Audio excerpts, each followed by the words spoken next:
بسم اللہ الرحمن الرحیم۔ السلام علیکم ورحمۃ اللہ وبرکاتہ۔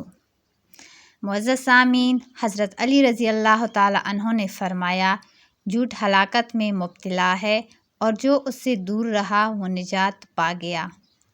دانائی سے تمام کاموں کو درست کیا جا سکتا ہے اور جہالت سے ہر طرح کی برائی پیدا ہوتی ہے۔ جہالت ایسی بلا ہے جو زندگی کو مردہ بنا دیتی ہے اور بدبختی میں گرفتار رکھتی ہے۔ کامل ایمان والے ہو جاؤ، یہ جنت کا راستہ ہے اور دوزخ سے نجات کا بھی ذریعہ ہے۔ زندگی میں اگر برا وقت نہ آتا تو اپنوں میں چھپے غیر اور غیروں میں چھپے اپنے کبھی ظاہر نہ ہوتے۔ دنیا بدبختوں کا گھر اور جنت پرہیزگاروں کا مقام ہے۔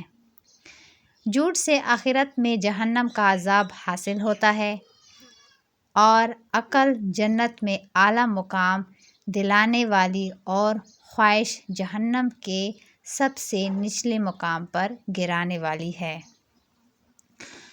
اگر مجھے تقویٰ کا کچھ لحاظ نہ ہوتا تو بلا شبہ میں عرب کا سب سے چالاک شخص ہوتا۔ چغل خوری سے بچو، کیونکہ دشمنی اور کینہ کو پروان چڑھاتی ہے۔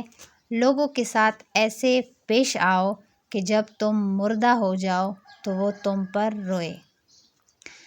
بے صبری کرنے پر کسی قسم کا اجر و ثواب نہیں ملتا۔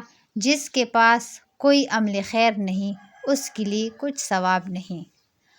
اپنی آخرت کی اصلاح کی کوشش کرو اور جہاد کو لازم پکڑو۔ اگر تم جہاد میں دنیا کی تلوار کے خوف سے بھاگ جاؤ تو آخرت کی تلوار سے کبھی بچ نہیں سکو گے۔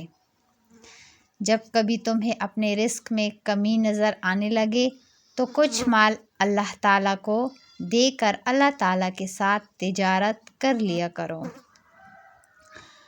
علم کے ساتھ نفس سے جہاد کرنا عقل مندی کی نشانی ہے۔ جلد بازی میں ندامت اور اطمینان میں سلامتی ہے۔ رات اور دن عمروں کو فنا کرنے میں جلدی کر رہے ہیں۔ جھوٹ سے بچو، بلا شبہ یہ ایمان سے دور کرنے والا ہے۔ جھوٹ سے آخرت میں جہنم کا عذاب حاصل ہوتا ہے۔ جاہل کو جب بھی عمدہ نعمت ملتی ہے تو وہ اس سے خرابی اور برائی میں ترقی کرتا ہے۔ تو معزز سامعین، مزید اچھی ویڈیوز کے لیے ہمارا یوٹیوب چینل سبسکرائب کریں اور بیل آئیکن کو دبائیں۔ اللہ حافظ۔